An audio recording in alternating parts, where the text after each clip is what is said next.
Here's our Pepsi race recap of the Pennsylvania 500.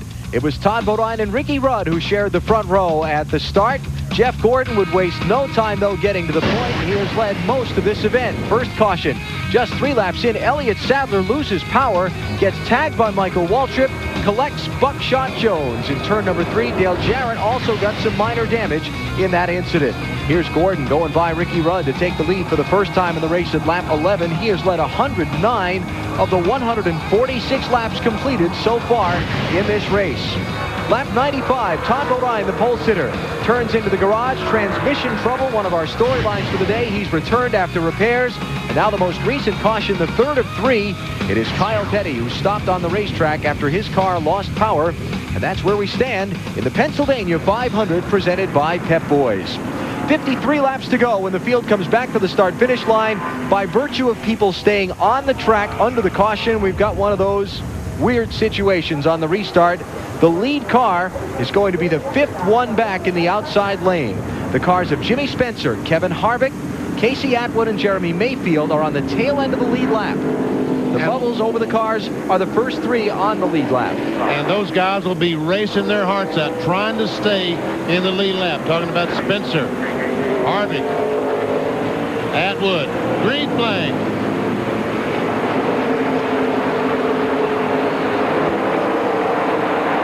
Remember, the cars on the tail end of the lead lap are basically 2.5 miles behind the leader. The pace car put them there in front of him on the restart by the way the pit stops fell. If they can get a quick caution, they're back in the hunt for a good finish.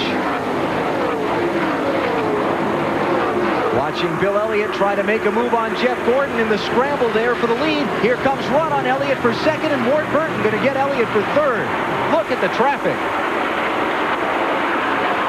Jeff Gordon trying to figure out who does he follow, the 43, the 12, the 19, the 92, which line is going to be best.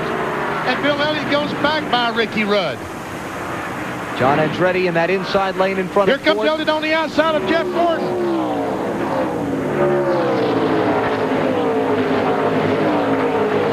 Side by side for the lead. Dale Jr. 3 deep to the inside, back for about 4th. Marty, what about Bill Elliott? And on the radio, his team encouraging him to fight. Remember, this team has not finished in the top 5 since Daytona in the 500. They desperately want a top 5 here. They think they have the car to do it. Was that DJ going up to the top of the racetrack? Did he get booted up there? Kicked on a line, but kept it off the wall. Jarrett still going in 10th spot. Tony Stewart getting into the mix of things. What a thrash this has become. Tony Stewart on the inside of his teammate. Both Labonte and Stewart have gone by Ward Burton. Dale Jr.'s under him, and Mark Martin also. Ward's hung up behind Stacy Compton, a couple of laps down in the 92 car. Oh, Junior. Oh, trouble. There it is. Ward Burton. Jeff Burton's in it. Kevin LePage and Dale Jarrett. Dale Jarrett, the championship leader, with the nose of his car all caved in the wreck. And that's what we talked about earlier. On the restarts, that's where the trouble happens. If you're deep in the pack. Look at the damage to the nose of the UPS. Yeah, I think it's got the radiator. I've got no water temp. Jeff Burton headed for pit road. Jeff Gordon bringing the field back around to the caution flag. Well, how many cars are going to get their lap back? Matt Kenseth is going to get a lap back. Jimmy Spencer, Kevin Harvick, the 93 car of Dave Blaney. Now, a lot of cars going to get laps back. Here they all come. The accident scene, Mike Wallace, Casey Atwood, Jeremy Mayfield, and John Andretti. Now look at Gordon playing it safe with all the debris. Here's Rudd going to bid for the lead back to the car. That's not I think Rudd. it's 92 car. That's right, that's Stacy Compton. He almost got his lap back. Thought that was the star on the hood of his car instead of the bear. The race for the championship has just taken a twist here at Pocono. Dale Jarrett, last week's winner at New Hampshire, in the garage. Damage to his car after being caught up in an accident at lap 151. Let's take a look at what happened. See the 8 car goes up the hill. The 92 car, Ward Burton jumped off the throttle to avoid hitting the 92. And his brother Jeff ran in the back of him, spun him around, and I think DJ ran in the 4 car. The accordion effect there. Watch as the 8 car comes off the corner. He goes up the hill, and I thought the 92. I think the 92 got loose. That's what we were talking about earlier, but see if we can get another shot at it. The 92 got loose and had to back off the front. And the 22 was right there. Yeah. Look at the cars taking a pit road to miss the wreck, too. I thought the 8 car was involved. Watch as I thought right there when he's already gotten into him right there. So you're saying Ward ran into the back of Compton, or Compton lifted? No, I think Ward was right on the back of the 92 all the way through turn 3. He got the 92 loose, and then when the 92 backed out of it, Ward was all over him, and that's what happened. Dale Jarrett was running in 8th at the time of this wreck. Here's a look at it from his view. Oh, this is going to be ugly. That Kodak is going away. Oh. Come up, come up, come up.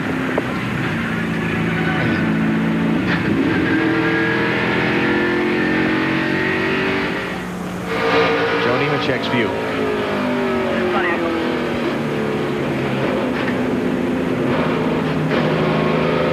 All right, Joe. Kind of looked like the wreck he had in June here. Except I didn't get through that clear. Yeah. Kevin LePage out of his car and okay, but the Kodak machine pretty well messed up. Under caution, 49 laps to go at Pocono.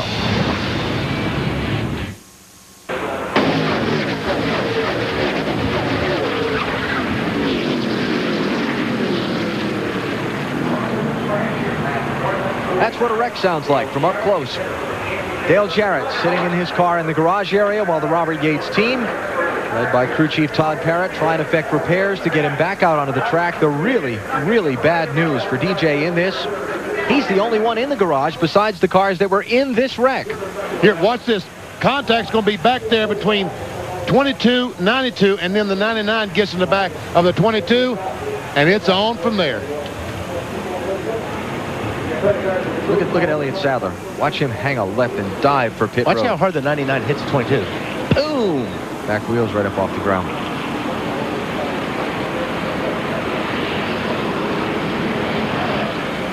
Man. Here's Mikey Waltrip's view. But you got to stand up high right now. They're up high. Hold your line, buddy. Hold your line inside, outside. Come on. That was good work on the spotter there. Bill? Well, as you said, Alan, they continue to work on the front of this car. The big thing, obviously, is the radiator, also checking all the suspension and all the plumbing of the car under the hood. So, I mean, it's been amazing to watch these guys work. Obviously, they're trying to get him back out there as quickly as possible, get as many points as they can, salvage any position this late in the race. But Dale sits quietly in the car while his crew is literally slaving away. Dave? And Bill, while he was sitting there, Jeff Burton went over and had a little conversation with Dale Jarrett. What did you say to Dale?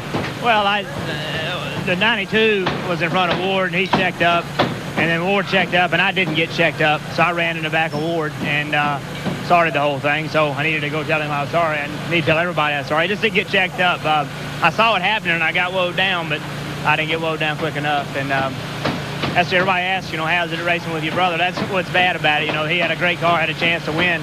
I got into the back of him. It cost him a chance, and cost us a good finish, cost Jared a good finish, cost others too. But I guess those things happen in racing. You hear the pounding in the background, Alan. They're working like they want to try to do something with the 99, but it's pretty beat up. Alan? Jeff Burton, Dale Jarrett, Ward Burton, and Kevin LePage, the 4 cars who have gone to the garage after this crash late in the Pennsylvania 500 presented by Pep Boys. Ouch.